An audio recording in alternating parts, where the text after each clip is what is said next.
Olá, tudo bem com você? Há quem defina a depressão como excesso de passado. E esse era justamente o problema do paralítico curado por Jesus, cuja história está registrada em Marcos capítulo 2, versos de 1 a 12. O que aquele homem deprimido mais queria não era necessariamente a cura da sua paralisia, mas o perdão de seus pecados. Tanto é que a primeira coisa que Jesus fez por ele foi justamente perdoá-lo. A depressão é o mal que predomina nas consultas psiquiátricas e de psicologia clínica. Em breve, ela poderá ocupar o segundo lugar entre as causas de doenças e de incapacidade, ficando atrás apenas dos problemas cardiovasculares. A Organização Mundial de Saúde calcula que há mais de 100 milhões de pessoas deprimidas no mundo. Pessoas que, como aquele paralítico, curado por Jesus, se sentem presas a uma vida triste e sem sentido. Mas existem maneiras de prevenir a depressão. Busque apoio social. A depressão é pouco frequente nos círculos em que há fortes laços de relacionamento, sejam familiares, de trabalho, conjugal ou de amizades. Portanto, é importante fazer parte de uma família feliz, estar rodeado de bons amigos, ter bom ambiente de trabalho, pois essas coisas são proteções contra a depressão. Mantenha uma vida ativa. É surpreendente como o estado de ânimo debilitado pode mudar rapidamente quando você se ocupa com alguma coisa que lhe dá prazer, alguma atividade.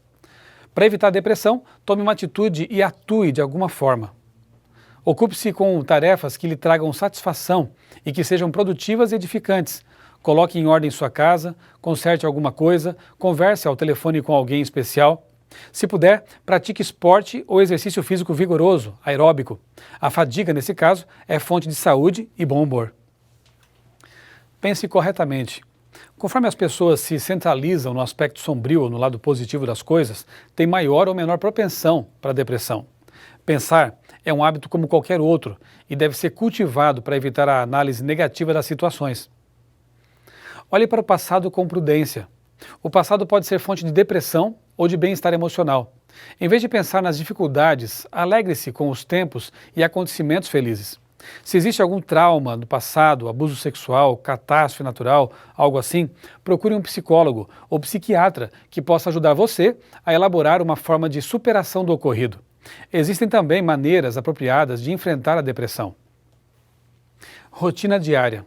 A elaboração de um programa de atividades é uma das estratégias mais comuns utilizadas pelos psicólogos. É como uma agenda a qual o paciente atenderá durante várias semanas. O psicólogo faz a elaboração com a ajuda do paciente e da família. Ao colocá-la em prática, o doente ocupa o tempo necessário e adquire novos padrões de conduta para evitar a recaída. Forma de pensar. A cada dia se dá maior importância aos pensamentos no tratamento da depressão. Um dos objetivos mais almejados é ajudar a pessoa a ver as coisas de maneira correta e equilibrada. No tratamento de êxito deve ser incluída a reestruturação do pensamento, uma vez que a depressão fortalece pensamentos negativos sobre a própria pessoa, no ambiente e no futuro. Portanto, evite todo o pensamento de inferioridade ou de autocomiseração. Pense que grande parte do seu êxito depende de você, do que você se propõe a fazer e que possui qualidades e capacidades pessoais de muito valor. Apoio familiar. O tratamento profissional ganha muito se a família oferece apoio ao deprimido. É de vital importância que, se o cônjuge, filho ou algum outro membro da família sofre de depressão, o problema seja encarado seriamente. Faça algo pelos outros. O depressivo pode prestar ajuda aos outros. Isso oferece novo ânimo e tem resultados terapêuticos. Experimente cuidar do filho de um amigo, fazer compras para uma pessoa idosa, visitar alguém hospitalizado ou fazer pequenos trabalhos voluntários. Agindo assim, você se esquecerá de seu próprio sofrimento e perceberá que existe gente com mais necessidades. Ajudar outras pessoas é uma forma de ajudar a si mesmo. Olhe para o futuro com esperança.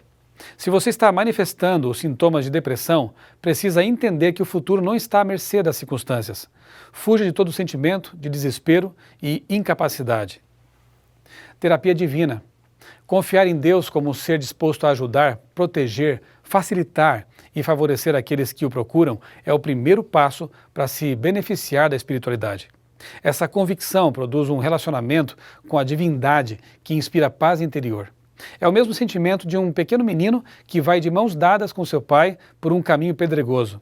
Não tem medo porque sente segurança em uma mão forte. Da mesma forma, no caminho da vida, a pessoa que confia em Deus sabe que há riscos de todo tipo, mas sua fé no Criador a faz olhar para o futuro com serenidade, porque tem certeza de que seu Pai Celestial a protegerá. Pessoas que não confiam em Deus e têm conflitos não resolvidos vivem com uma âncora pesada prendendo-as ao passado e caminham por um túnel escuro e desconhecido. O passado é um problema e o futuro também. A perspectiva da morte, então, é o que leva muita gente ao desespero. De fato, o último inimigo com o qual o ser humano se depara na vida é a morte. Ninguém consegue escapar dela. Talvez por isso haja tanta preocupação em torno do assunto. Há muitas teorias sobre o que acontece com as pessoas depois que morrem. Para onde vão? Elas sabem alguma coisa a nosso respeito? É possível manter contato com os que morreram? Jesus, que morreu e ressuscitou, é o único autorizado a falar sobre o assunto. E ele o fez, na Bíblia. Para entender o que ocorre na morte, é preciso saber como o homem, como o ser humano foi criado. Em Gênesis 2,7 está escrito o seguinte: Então formou o Senhor Deus ao homem do pó da terra e lhe soprou nas narinas o fôlego de vida, e o homem passou a ser alma vivente. É importante notar que o texto diz que somos uma alma vivente e não que temos uma alma. A palavra alma no original hebraico é nefesh, que significa ser vivente.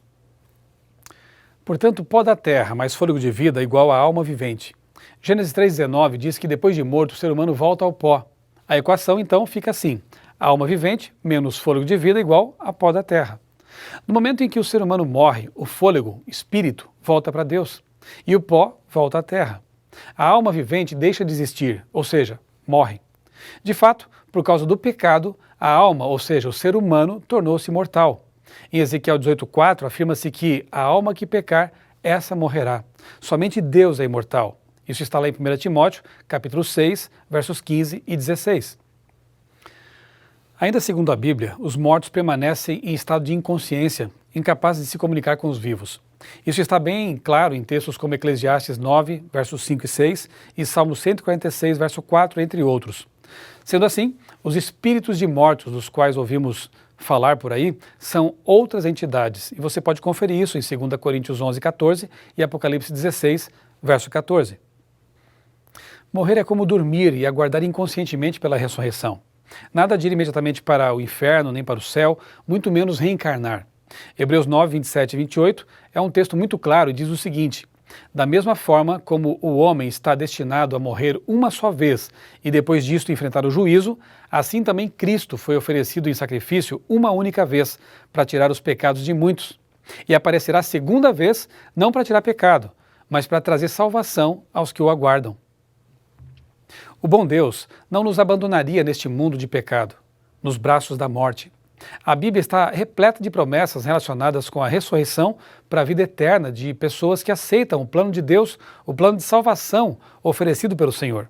Textos como 1 Tessalonicenses capítulo 4, 16 e 1 Coríntios 15, 51 deixam bem claro que os mortos em Cristo serão ressuscitados com corpos imortais por ocasião do retorno de Jesus, não antes nem depois.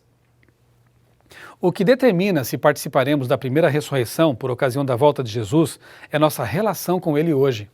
Somente nele há vida eterna. 1 João 5,12, João 3,16 deixam isso bem claro. E somente ligados a Ele, como os ramos à árvore, poderemos também ser eternos em um mundo no qual reinarão a paz e o amor, conforme descrito lá em Apocalipse 21, verso 4. Deus quer curar as feridas do seu passado e perdoar os seus pecados. Ele quer tirar você da paralisia causada pelo que você arrasta pelo caminho. Além disso, Ele oferece a você uma vida cheia de sentido e um futuro com esperança. Você aceita esse futuro? Você aceita isso que Deus te oferece? Vamos orar? Bondoso Deus, nosso Pai, nosso Criador, mais uma vez te agradecemos porque Tu és o Deus que nos cuida, o Deus que nos protege e o Deus que nos oferece esperança. Bom Pai, que neste exato momento Tu estejas ao lado dessa pessoa que está nos assistindo, dessa pessoa que está nos ouvindo. Conforta, restaura, cura e oferece, Senhor, acima de tudo, para nós, para todos nós, a esperança de que um dia vamos viver contigo para sempre, no lar que nos estás preparando. É o que pedimos e agradecemos em nome do Senhor Jesus. Amém.